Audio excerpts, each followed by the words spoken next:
Hindustan Petroleum Corporation has reportedly resumed purchases of Russian crude oil after a pause of nearly 3 months, signaling a potential shift in the country's crude sourcing strategy.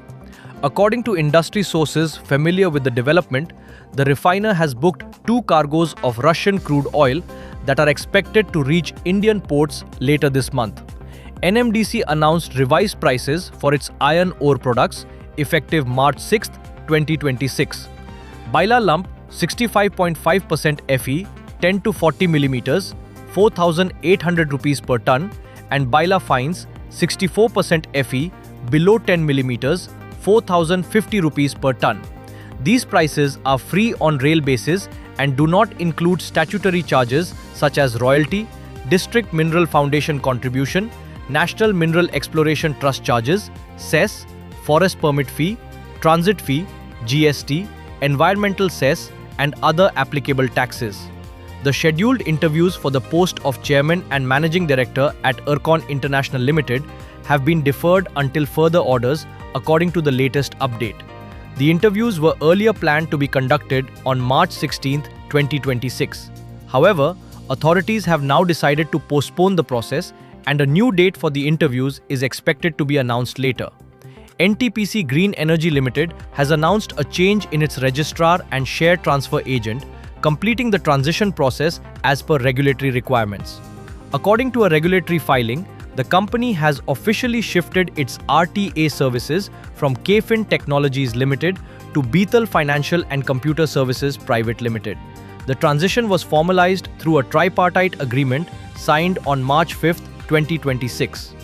SBI has been named the strongest Indian bank and the 16th strongest globally, according to the Brand Finance Banking 500 2026 report. SBI also became the only Indian bank to receive the AAA+ brand strength rating. Meanwhile, HDFC Bank remains India's most valuable banking brand, valued at $12.4 billion despite a 7% year-on-year decline. Bharat Dynamics Limited announced that Commodore Sujay Kapoor, retired, has assumed charge as Director Production on its board effective 6 March 2026. The appointment was formalized following a notification from the Ministry of Defence and is in line with BDL's strategic objective to enhance indigenization and strengthen production capabilities for India's defence forces. Prime Minister Narendra Modi addressed the third post-budget webinar focusing on agriculture and rural transformation, emphasizing that the Union Budget 2026 aims to strengthen India's rural economy and make agriculture globally competitive. India's defence sector is rapidly moving towards self-reliance, with defence exports poised to reach approximately 29,000 crore rupees by April 2026.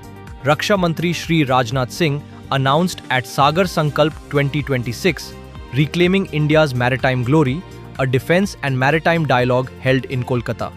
Indian Oil Corporation Limited declared a second interim dividend of 20%, which amounts to 2 rupees per equity share of 10 rupees each for the financial year 2025-26. The payment to eligible shareholders will be made on or before April 5, 2026, according to the company's official announcement.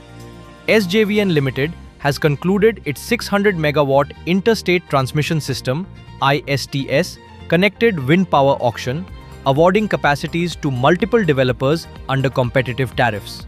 Auction results: KPI Green Energy 300 megawatts at 3.64 rupees per kilowatt hour, Urdhvaga 120 megawatts at 3.64 rupees per kilowatt hour, Adyant 110 megawatts at 3.64 rupees per kilowatt hour, Lambent Energy 70 megawatts at 3.65 rupees per kilowatt hour under the bucket filling allocation method.